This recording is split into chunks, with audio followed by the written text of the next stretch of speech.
Bienvenue, vous nous écoutez sur le www.radioalfayda.net. Alfayda, c'est la référence. Nourou Laye Médine, dans la commune de Nioro, il y est 12h00, mesdames et messieurs.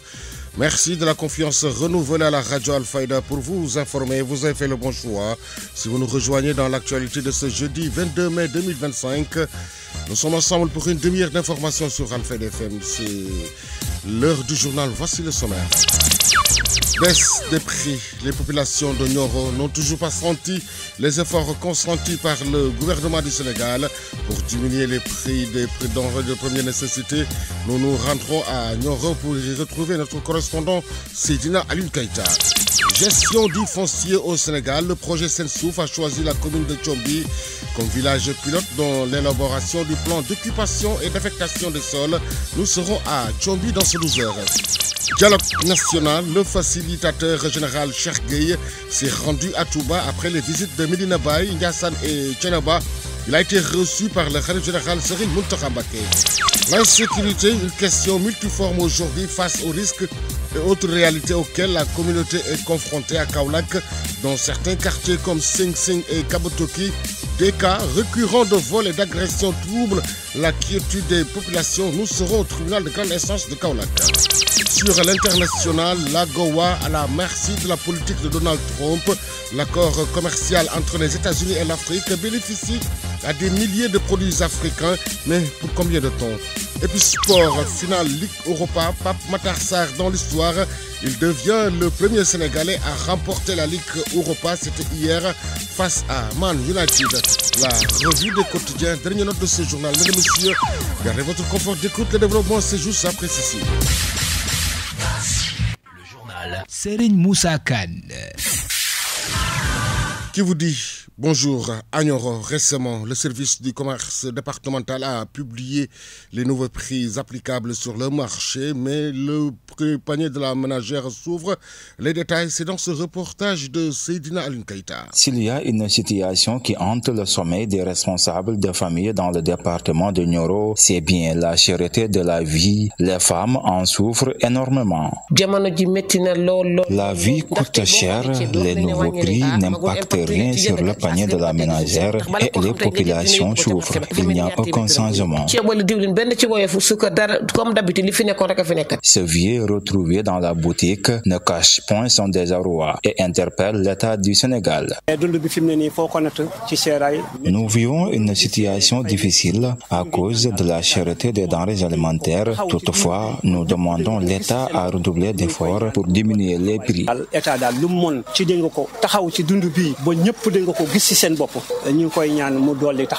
Avec les nouveaux prix applicables publiés par le service du commerce, c'est seulement le riz qui a connu une légère baisse. Moustapha Ba, commerçant. Ce sont les mêmes prix qu'ils ont restaurés, seulement ils ont révisé le riz indien. Pratiquement, il n'y a que le riz indien qui a connu une légère diminution. Actuellement à Nioro, on vend le riz indien à 16 500 francs au lieu de 16 650 francs comme ils l'ont annoncé. Ces irrégularités ont également touché le prix de l'huile, regrette le grossiste. J'appelle l'État du Sénégal d'enlever les prix de l'huile qu'ils ont mis sur les affiches. Parce que l'huile qu'ils ont mis sur les affiches, ils nous parlent de 18 000 et poussière, alors que l'huile actuellement est à 21 000 ou 20 500 et plus. Donc là, c'est une erreur qu'ils doivent rectifier. Sinon, ils sont en train de mener du conflit entre les commerçants et les consommateurs. En cette période de préparatifs de la Tabaski, les chefs de ménage ont encore la main sur la planche pour joindre les deux bouts. Nioro Drip, Seydina Alioune Keïta pour la radio Alfayda FM. À Nioro, les populations n'ont toujours pas senti les efforts consentis sur les prix des denrées de première nécessité. Merci à Seydina Alioune Keïta. La Banque centrale des États de l'Afrique de l'Ouest a accueilli à Dakar la réunion ordinaire du bureau de l'Association des banques centrales africaines. Dans son discours, le gouverneur Jean-Claude Kassi-Biro a appelé à une coopération monétaire renforcée pour faire face aux défis économiques et financiers du continent. Messieurs les gouverneurs des banques centrales, membres du bureau de l'ABCA, Monsieur le représentant du commissaire de la Commission de l'Union africaine, distingués invités, mesdames, messieurs, je vous souhaite la cordiale et fraternelle bienvenue à Dakar, en terre sénégalaise, à l'occasion de la réunion ordinaire du bureau de l'Association des banques centrales africaines. En ma qualité de gouverneur de la Banque centrale hôte de la réunion du bureau et de président de la sous-région Afrique de l'Ouest, je suis heureux de vous accueillir ici au siège de la BCEAO. Permettez-moi, à l'entame de mon propos, de vous exprimer ma sincère reconnaissance pour votre engagement constant, individuellement et collectivement, dans la poursuite de notre mission, à savoir celle de bâtir un système monétaire africain intégré, stable, résilient et porteur d'opportunités. Je voudrais particulièrement saluer et féliciter le nouveau président de l'ABCA, le Dr Ramakrishna Sitanen, gouverneur de la Banque centrale de Maurice, qui prend les rênes de notre organisation et lui souhaiter plein succès dans sa mission. Lors de cette rencontre, Jean-Claude Cassibiro a dressé un tableau des enjeux actuels. Il a souligné que cette réunion se déroule dans un contexte international marqué par des incertitudes liées à une montée des tensions commerciales et géopolitiques. Réécoutons-le. Je saisis également cette occasion pour adresser mes vives félicitations au secrétaire exécutif de l'ABCA ainsi qu'à l'ensemble de son équipe pour la qualité de l'organisation et les dispositions pratiques déployées en amont de cette rencontre. Honorables gouverneurs, mesdames, messieurs, chaque année, la BCEAO a le privilège d'abriter la première réunion du bureau de notre association. Ce rendez-vous constitue un moment propice pour des échanges approfondis et enrichissants sur les enjeux majeurs qui nous interpellent et les perspectives communes qui guident notre action. Notre rencontre se déroule dans un contexte international marqué par des incertitudes liées à une montée des tensions commerciales et géopolitiques, une vulnérabilité accrue face aux chocs climatiques et une pression croissante sur la soutenabilité de la dette des pays africains. Dans la zone UEMOA, la croissance économique est ressortie à 6,3% en 2024 grâce à une demande intérieure robuste et une hausse de la production extractive. L'inflation s'est également repliée à 3,5%. Pour 2025, les perspectives augurent d'une consolidation des performances macroéconomiques. La croissance est attendue à 6,4% et l'inflation devrait se maintenir dans la zone cible de 1 à 3%. Le profil favorable des comptes extérieurs devrait permettre à la politique monétaire de disposer de plus de marge de manœuvre. Mesdames et Messieurs les gouverneurs, chers participants, je tiens à réaffirmer l'engagement de la BCEAO à soutenir pleinement les idéaux portés par notre association, notamment la promotion de la coopération monétaire et le renforcement de la stabilité sur le continent. L'actualité régionale, nationale, c'est sur Alfayda FM 90.1. Émettant depuis Medina Baye, Imaboul Cheikh Imam Hassan Sissé, studio Ali Momara Alilo. L'info se poursuit également sur le www.radioalfayda.net. Dans le cadre de l'appui à l'amélioration de la gestion du foncier au Sénégal, le projet Sensouf a initié un projet d'élaboration du plan d'occupation et d'affectation des sols à Tchombi, compte rendu d'Aline Badara Diop. Le projet Sensouf, dans le cadre de l'appui à l'amélioration de la gestion du foncier au Sénégal, a initié l'élaboration du plan d'occupation et d'affectation des sols PAOS vers la commune de Tchombi, une des communes ciblées par le projet Sensouf. Mamoudou Diouf est l'adjoint au maire de la commune de Tchombi. L'objectif de cet atelier de lancement est de décliner la stratégie du processus d'élaboration du PAOS vers le plan d'occupation et d'affectation des sols de la commune de Tchombi, qui est un document très important, qui est une planification spéciale de la commune de Tchombi, surtout pour permettre d'avoir un document vraiment qui nous permettra de capter surtout des fonds verts qui nous permettront véritablement de régler le problème des changements climatiques dans la commune de Tchombi. L'implication de tout un chacun pour la réussite de ce projet est attendue de part et d'autre des populations de la commune de Tchombi, a souligné l'adjoint au maire. Oui, le projet ne peut pas se réaliser sans l'implication active de la population de Tchombi. C'est pourquoi nous lançons un appel à toutes les composantes de la population, à tous les acteurs impliqués dans ce programme pour une détermination sans faille pour la réussite de ce programme. Le sous-préfet de l'arrondissement de Ngoch est revenu sur l'intervention des chefs de services départementaux et régionaux pour des solutions immédiates par rapport à la salinité des terres dans la commune de Tchombi. Sur le plan, ils ont soulevé le problème de la salinisation des terres et les chefs de services départementaux et régionaux ont eu à intervenir pour proposer des solutions alternatives. Aujourd'hui, on peut trouver des alternatives communautaires, des alternatives alternatives locales. Parce que les experts, la matière et les services techniques compétents de l'État sont déjà disponibles au niveau de la région de Kaolack. Ce projet qui œuvre dans 2 régions du Sénégal, à savoir Kaolack et Kaffrine, vient de lancer le POS vert, plan d'occupation et d'affectation des sols. Pour contribuer au changement climatique, la commune de Tchombi a abrité cette cérémonie en présence des chefs de service concernés. Aline Badara Diop, gestion foncière, la commune de Tchombi a été choisie comme commune pilote. L'adjoint au maire Mamadou Diouf invite ainsi les acteurs concernés de s'impliquer dans ce processus pour un document de planification spatiale finale. Il est interrogé par Aline Badara Diop. D'abord, nous rendons grâce à Dieu et nous remercions vivement l'État du Sénégal et la coopération allemande pour accompagner ce projet à travers Sensouf pour un important programme dans la commune de Tchombi sur la gestion foncière. Remercier également le choix de Tchombi comme commune pilote pour la réalisation de ce projet.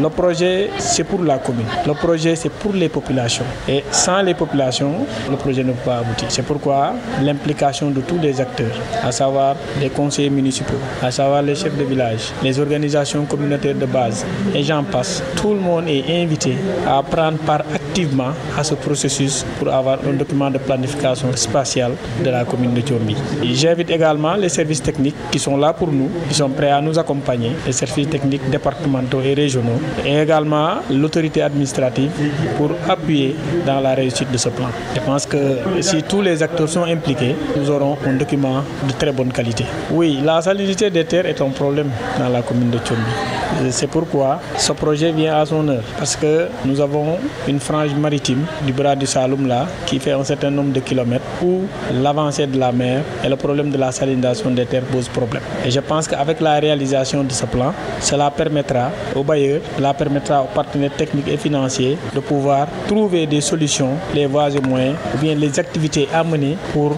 véritablement régler ce problème-là. Sarah Bidji, Sarah Koli, dans la commune de Kolda, il y est 12h, bientôt 12 minutes, où le comité de vigilance et de surveillance des habitants de la commune de Sarah Bidji, dans un collectif de Touchez pas à nos terres, le coordonnateur départemental GPS, par ailleurs chargé de mission à la présidence, dira qu'en tant que jeunes, ils joueront leur partition. Amadou Mounirou Diallo, il est au micro de Papa Kadjeli Badji. Il y a un adage qui dit où tu fais partie du problème, où tu fais partie de la solution. Et cette jeunesse était là pour combattre un régime pour l'intérêt du Sénégal, pour sauvegarder un projet qui aujourd'hui fera du Sénégal un Sénégal souverain, juste et prospère. Ce qui fait que nous, la jeunesse patriotique de Kolda, nous nous sommes dit, nous devons être cette jeunesse consciente qui était là hier, mais qui sera là aujourd'hui pour accompagner les actions gouvernementales mises en place par son Excellence, le président de la République, M. Bassirou Diomaye Diakhar Faye. Cette journée, à travers le forum de la jeunesse, dont le thème est la réflexion autour du développement territorial du pôle sud, quel apport de la jeunesse, n'est rien d'autre que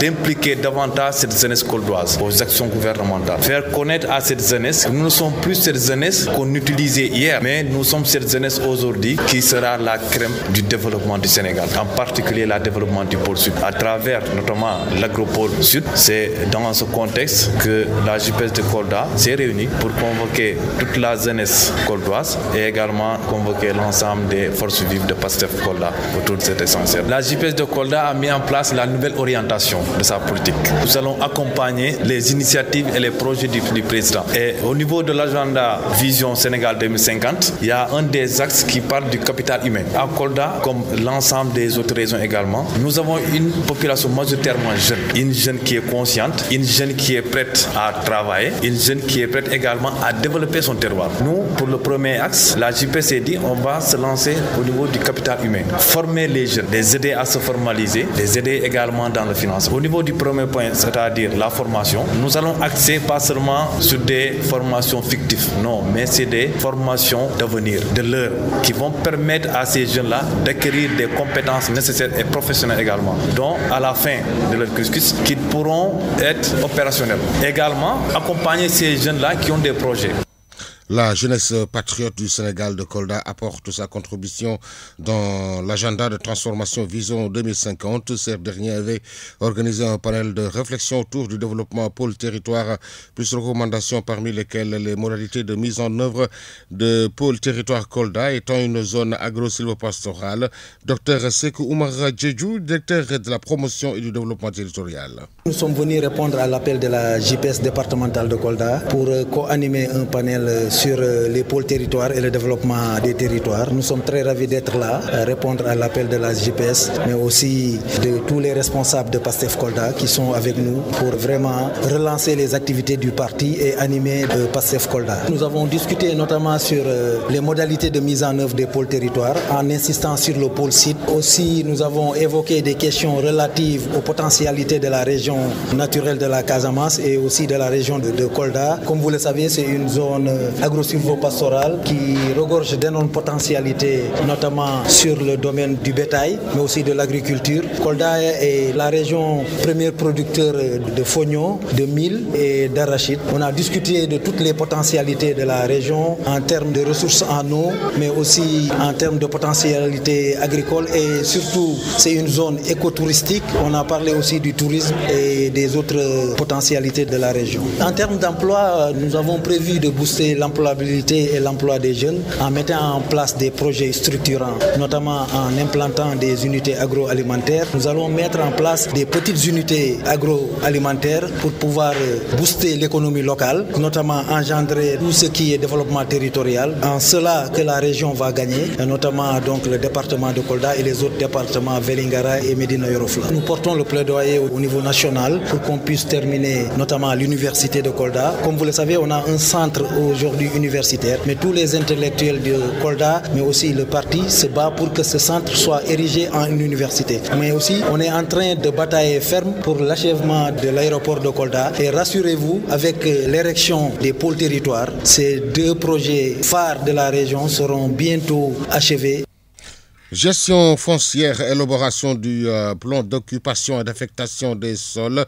Le sous-préfet de Ngotch, Bassirou Dia, a présidé au lancement officiel et invite les populations à venir booster l'économie verte à travers ce projet. Voilà, nous sommes arrivés à Tchombi ce matin suite à une invitation du maire de Tchombi, M. Alexandre Ngom, relativement au lancement du POAS vert dont la commune de Tchombi est bénéficiaire à travers le projet Sensouf financé par la coopération allemande GIZ. C'était un plaisir de faire le déplacement et de venir présider le lancement officiel du projet d'occupation et d'affectation des sols, le POAS vert. Nous savons qu'aujourd'hui le monde est traversé par des turbulences climatologique. Il y a un véritable dérèglement climatique qui secoue l'ensemble du monde, mais en particulier les pays africains jusqu'à l'échelle la plus basse. Aujourd'hui, il y a une nécessité absolue, dans le cadre de la mise en œuvre des politiques publiques de l'État, de mettre à la disposition des collectivités territoriales des outils de planification spatiale, des instruments de planification pour non seulement gérer de manière efficiente les terres, mais permettre aussi la restauration de l'espace à travers des activités environnementales pour restaurer l'environnement. Qui dit POAS vert, aujourd'hui pour nous sauver, il suffit seulement de jeter un coup d'œil au niveau de nos espaces. Il y a une raréfaction des arbres. La désertification partielle interne, on la sent à un niveau inférieur à l'échelle communautaire. La culture de la plantation des arbres est malheureusement aujourd'hui bafouée par certaines personnes. On abat les arbres mais on ne plante pas.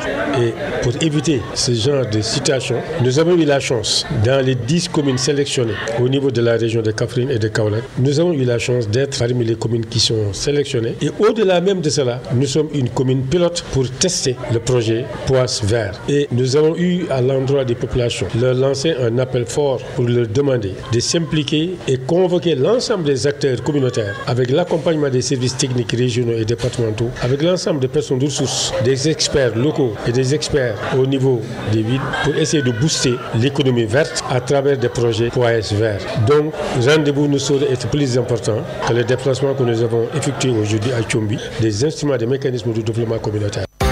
Vous suivez le journal. Sur Alfayda FM, la radio qui vous informe partout que vous soyez dans le monde. Le facilitateur général du dialogue national était à Touba pour discuter avec le khalife général des Mourides, Serigne Mountakha Mbacké, par rapport à la mission qui lui est confiée. Cheikh Gueye a évoqué les cahiers de charges liés à sa mission. Dans le cadre de sa tournée visant à préparer et à modeler le dialogue national, le facilitateur général Cheikh Gueye s'est rendu à Touba après des visites entre Thiès, Ndiassane, Thiénaba et Kaolack.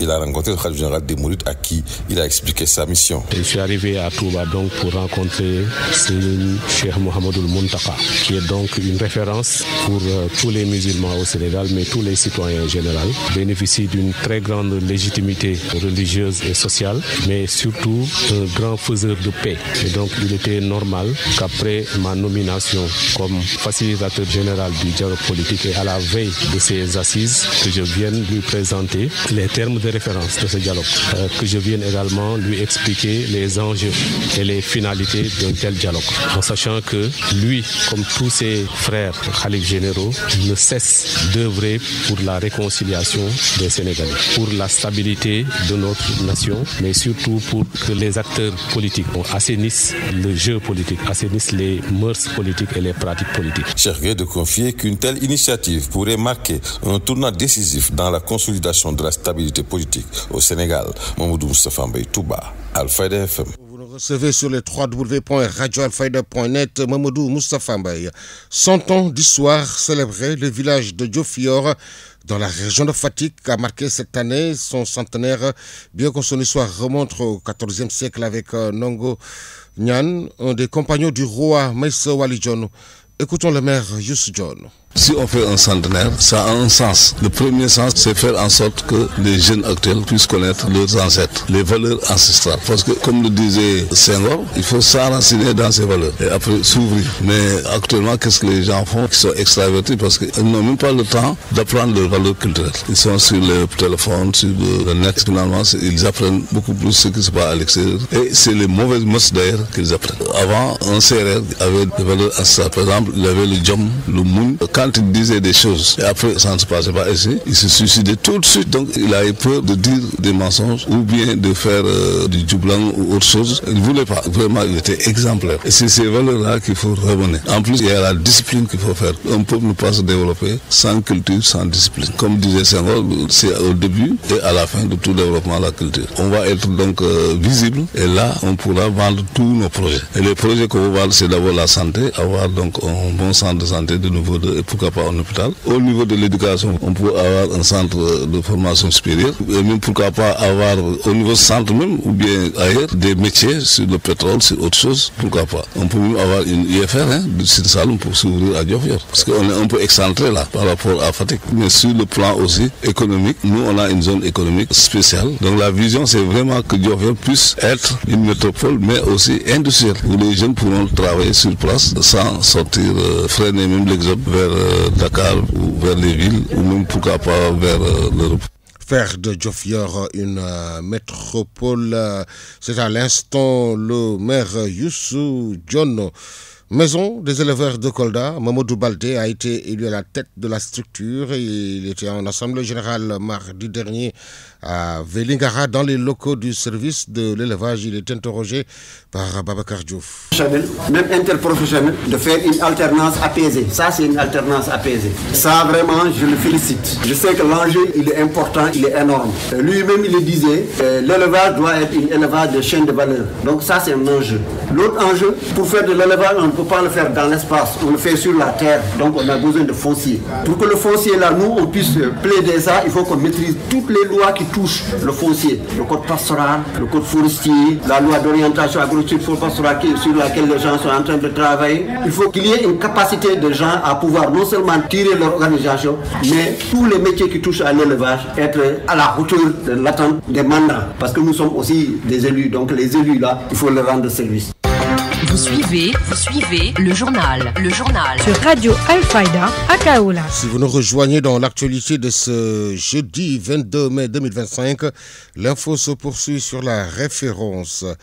L'insécurité à Kaolack hier à l'audience des flagrants délits du tribunal de grande instance des peines de prison ferme prononcées par la juridiction. La chronique judiciaire de ce jeudi avec des Fatou Cissé. L'insécurité peut être un sujet vaste renvoyant à la délinquance ou à la criminalité avec des actes concrets ou tout simplement un cadre où les atteintes aux personnes et aux biens sont manifestes. Ceux qui auront la chance d'en être directement victimes, s'ils s'en sortent indemnes, ne l'oublieront pas de sitôt, avec des sentiments qui peineront à l'équité entre le vol, les agressions, les cas d'arnaque et même l'abus de confiance, l'escroquerie. Il est de plus en plus difficile de se mouvoir dans un climat de sécurité au vu de tout ce qui se passe aujourd'hui avec une implication directe des jeunes dans la commission de ces faits, les installant sur le chemin d'une délinquance qui mérite qu'on s'y épanche. À Kaolaka, entre Sing Sing et Kabatoki, à l'audience des flagrants délits du TGI hier mercredi, des affaires de vol et d'agression qui sont loin d'être des cas isolés, car dernièrement en ces lieux, une certaine récurrence du phénomène inquiète grandement les populations. Dans 2 dossiers concernant un cas de vol commis dans un domicile et un cas d'agression, la juridiction qui a retenu la culpabilité des prévenus leur a infligé en guise d'avertissement 1 an dont 6 mois d'emprisonnement ferme. Le chanvre indien, notamment la vente avec des prévenus, arrêtés en possession d'une quantité importante du produit prohibé, bien présent lors des audiences malgré le fait que de nombreux jeunes sont aujourd'hui derrière les barreaux pour avoir tenté de s'exercer autour de cette activité répréhensible. Relaxé au bénéfice du doute, Cheikh, un carreleur né en 2003, a pu rejoindre les siens. Le tribunal étant à l'issue des débats d'audience dans l'incapacité d'établir avec certitude, a dit le juge, sa culpabilité quant à la paternité des 4 kg de cannabis trouvés à bord d'un bus le 3 mai dernier entre Passy et Toubacouta par les éléments de la douane. Restons toujours au TGI, affaire tournant autour de l'escroquerie. Lors de cette audience, 2 jeunes de Taïba-Niassène ont écopé d'un emprisonnement d'1 an, dont 3 mois ferme. L'un devra payer 300 000 à la Sonatel et l'autre 500 000. Les victimes absentes hier au procès, le tribunal a réservé les intérêts civils. Ndeye Fatou Cissé, revenez-nous vers la fin de cette édition pour les besoins de la revue du quotidien. Actualité internationale. Sur l'international, l'AGOA à la merci de la politique Donald Trump. L'accord commercial entre les États-Unis et l'Afrique bénéficie à des milliers de produits africains, mais pour combien de temps ? L'accord commercial qui régit les relations entre les États-Unis et le continent africain, l'AGOA, eh bien s'il venait à être renouvelé, il devrait intégrer davantage de réciprocité, selon un haut responsable du Bureau des affaires africaines au département d'État américain, Troy Fittrell, qui s'exprimait hier lors d'une conférence en ligne avec des journalistes africains et qui a affirmé que c'est aux diplomates du continent de convaincre le Congrès américain de la prolongation de cette AGOA, accord qui est pour l'heure en suspens mais qui expire de toute façon en septembre prochain. Business first, donc, on l'aura compris, à l'image de la doctrine du président Trump, et cela se matérialise par la nouvelle ligne diplomatique que l'on constate sur le continent. Elle laisse une place bien plus grande aux affaires et aux entreprises américaines. Actualité internationale. Les points de tension ne manquent pas entre l'Afrique du Sud et les États-Unis, à commencer par la situation des Afrikaners, à qui l'administration américaine propose le statut de réfugié, car ils seraient la cible, selon Donald Trump, de discrimination. Washington a d'ailleurs accueilli les premiers d'entre eux sous le statut de réfugiés, mais ce n'est pas la seule pomme de discorde qu'il s'agira de régler aujourd'hui. Cyril Ramaphosa est donc attendu à la Maison-Blanche pour un tête-à-tête avec son homologue. Actualité internationale. Poursuivi en France depuis 2007 pour complicité de génocide, la Rwandaise Agathe Habyarimana a vu son dossier évoluer ces derniers jours. La juge d'instruction en charge de l'enquête à Paris a décidé de la refermer sans mise en examen pour la veuve de l'ancien président Hutu abattu au Rwanda aux prémices du génocide de 1994. Pour autant, ce n'est pas fini. On attend encore une décision dans cette affaire. Aujourd'hui, Esdras Dikoumana, la chambre de l'instruction de la Cour d'appel de Paris, doit se prononcer sur un recours du parquet national antiterroriste. Actualité internationale. Au Tchad, l'opposant Succès Masra sera-t-il jugé? Le président des transformateurs arrêté vendredi matin est soupçonné d'avoir provoqué un massacre dans le sud du pays. Il devrait être fixé sur son sort, auditionné par la coordination de la police judiciaire hier toute la journée. Succès Masra doit être présenté au procureur. Actualité internationale. La situation sécuritaire de la Centrafrique à présent, celle du Ombomu, plus précisément dans le sud-est du pays. Théâtre fin avril, début mai, de violentes attaques ayant visé les forces armées centrafricaines et leurs alliés russes. Conséquence ici d'une rupture entre des miliciens de l'ethnie Zandé qui avaient intégré les forces armées centrafricaines il y a un an, aux côtés de leurs formateurs. Actualité internationale. Vigilance face à l'un des fléaux de notre temps, la désinformation qui pullule sur les réseaux sociaux, à l'image de cet Infox qui reprend les codes et l'identité pour les usurper en réalité au Cameroun. Il s'agit d'un soi-disant débat d'experts qui aurait été diffusé sur notre antenne quant à l'éligibilité de l'opposant Maurice Kamto qui souhaite se présenter pour la présidentielle d'octobre prochain sous les couleurs de son parti, le MRC. Mais ce sonore, d'abord diffusé sur WhatsApp, est complètement factice en fait, Olivier Four. Il n'a, disons-le, absolument rien à voir. Actualité internationale. Et sport.